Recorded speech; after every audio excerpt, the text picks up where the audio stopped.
কে সুস্বাগতম। মেয়েদের reproduction organ সম্বন্ধীয় যে সমস্ত এক্সারসাইজগুলো আপনাদেরকে সুন্দর এবং স্বাস্থ্যময় করে রাখবে সেগুলো আজকে নিয়ে এসেছি। দেখুন, শুরু করছি। প্রথমে রয়েছে যে এক্সারসাইজটি, সেটি হচ্ছে ভদ্রাসন।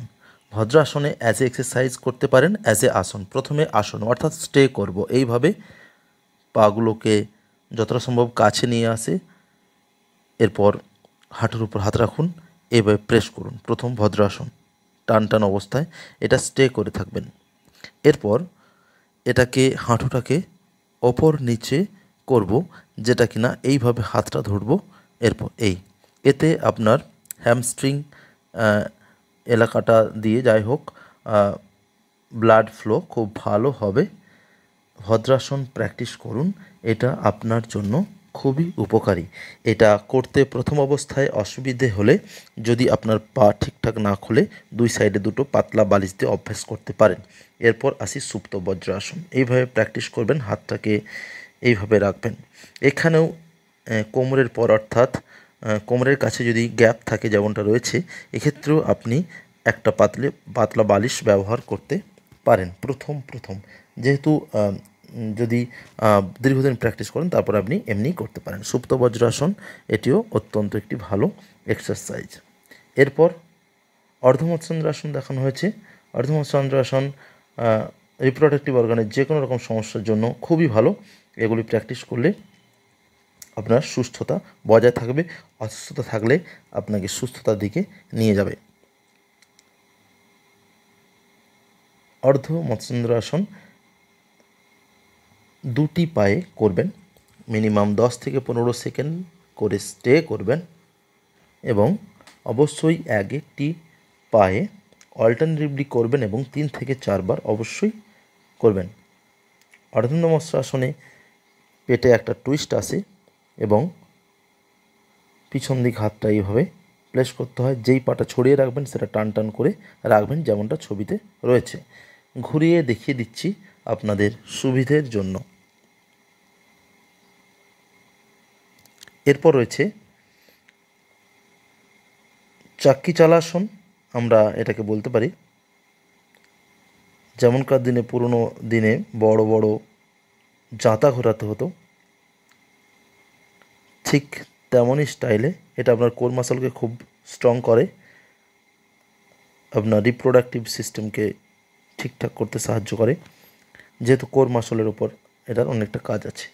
আপনি এক দিকে ক্লকওয়াইজ অ্যান্টি ক্লকওয়াইজ মিনিমাম 10 থেকে 15 বার অবশ্যই করবেন।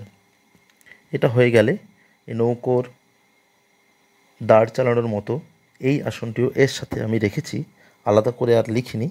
এই প্র্যাকটিসটাও করবেন, অর্থাৎ ওপর দিয়ে সামনে টানবেন, আবার ঠিক উল্টোভাবে দেখুন। এইভাবেও আপনি 10 থেকে 15 বার করুন।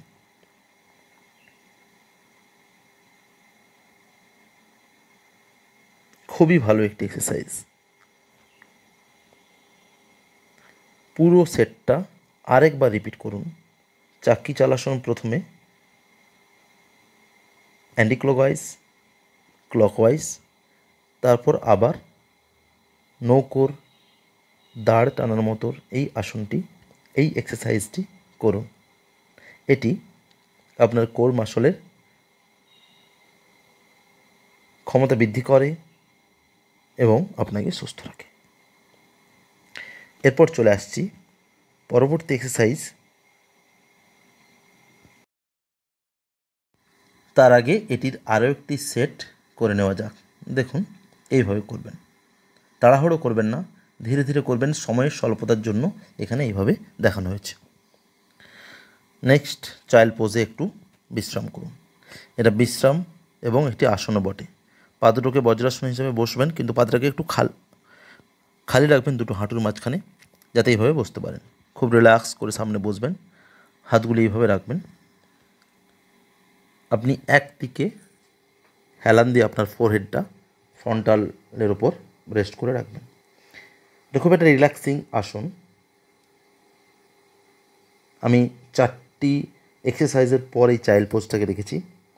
এটা একটি রিল্যাক্সিং আসন বটে। এরপর আসুন cat and cow relax pose.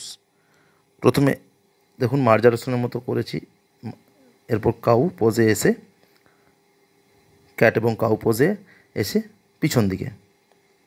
যখন আমরা স্পাইনের ওপর রিলেটেড কিছু ব্যায়াম করব তখন কিন্তু আমরা ক্যাট অ্যান্ড কাউ পোজ করব, কিন্তু এখানে কী করছি, পিছনে এসে রিল্যাক্স করছি। যেহেতু এটা আমরা রিপ্রোডাক্টিভ অর্গানের উপর কাজ করছি, দেখুন চাইল্ড পোজের মতো করে করছি। পার্টিকুলারলি এইটা করুন, এটা অবশ্যই 15 থেকে 20 বার দুটো রাউন্ডে করবেন। খুবই ভালো একটি এক্সারসাইজ। এটা তো আমাদের থোরাসিক পার্টের ওপর কাজ করে, মেরুদণ্ডের নমনীয়তা বাড়ায়, নার্ভাস সিস্টেম ঠিকঠাক রাখে, সাথে সাথে এটা একটি ব্রিদিং এক্সারসাইজও বটে। এর সাথে আপনি ব্রিদিং করলে, ক্রল ব্রিদিং যেটাকে আমরা বলে থাকি, আপনার জন্য খুবই ভালো। এবং এই যে আমরা পিছিয়ে আসছি, দেখুন এইভাবে চাইল্ড পোজের মতো করে আসছি, এটা কিন্তু আপনি অনেক বেনিফিট পাবেন। খুব ভালো একটি এক্সারসাইজ। শ্বাসের ব্যাপারটা কী হবে বলে দিচ্ছি, যদি না শ্বাস বুঝতে পারেন নর্মাল করবেন। যখন উপরে মুখ নিয়েছি শ্বাস নেবেন, ছাড়বেন, নিচে আসবেন, এইভাবে। পরবর্তী এক্সারসাইজ যেটা আমরা করব, ধনুরাসন। ধনুরাসন অত্যন্তই ভালো, কোর মাসলের স্ট্রেংথ বাড়ায়। Women related, reproductive organ related যে সমস্ত এক্সারসাইজগুলো আমি দেখেছি এফেক্টিভ হয়, তাদের মধ্যে ধনুরাসন একটি অত্যন্ত ভালো। আপনার যদি ক্ষমতা থাকে আপনি ধনুরাসন অবশ্যই করুন। ধনুরাসনটি খুব ভালো এক্সারসাইজ। এরপর আসি শলভাসনে। শলভাসনও সেম কাজ। আপনি একটি পায়ে অভ্যাস করবেন। এখানে দুটি পায়ে একসাথে দেখানো হয়েছে। প্রথম অবস্থায় থুতনি মাটিতে রাখবেন, আপনার ক্ষমতা বেড়ে গেলে আপনি থুতনি তুলতে পারেন, তবে কোনোভাবেই প্রথমেই আপনি দুটো পা দিয়ে করতে যাবেন না। একটি পা দিয়ে করবেন, হাত দুটিকে পায়ের নিচে নিয়ে যাবেন, এইভাবে শলভাসন প্র্যাকটিস করবেন। শলভাসন খুবই ভালো।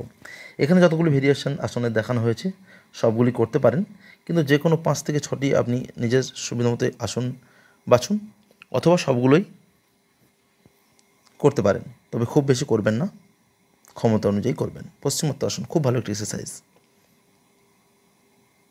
আপনার ইউটেরাসের জন্য। আপনার পিরিয়ডিক প্রবলেম খুব ভালো কাজ করে পশ্চিমোত্তর আসন। সামনে পাটা এইভাবে ধরবেন। প্রথম এইভাবে এতটা না ঝুঁকতে পারলে ক্ষমতা অনুযায়ী ঝুঁকবেন। আস্তে আস্তে প্র্যাকটিস হয়ে গেলে 15 সেকেন্ড মতো স্টে করবেন, ছেড়ে দেবেন। মনে রাখবেন, যখন যেগুলোতে আমি স্টে করতে বলেছি সেগুলোতে স্টেই করতে হবে, অর্থাৎ রুখতে হবে এইভাবে। যেগুলোকে এক্সারসাইজের মতো বলেছি, যেমন চাকি চালাসন থেকে শুরু করে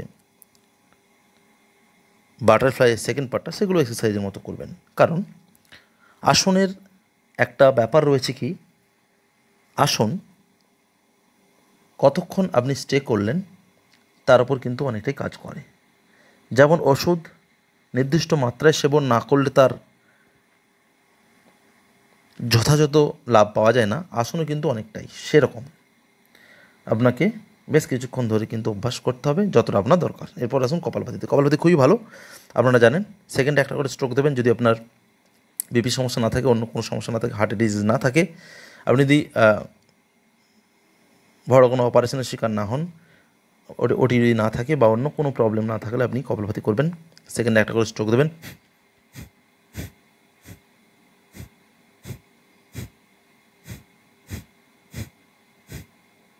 কপালভাতি খুবই ভালো। আমি লিখেছি যোগ আর যোগাযোগ বন্ধ করবেন না।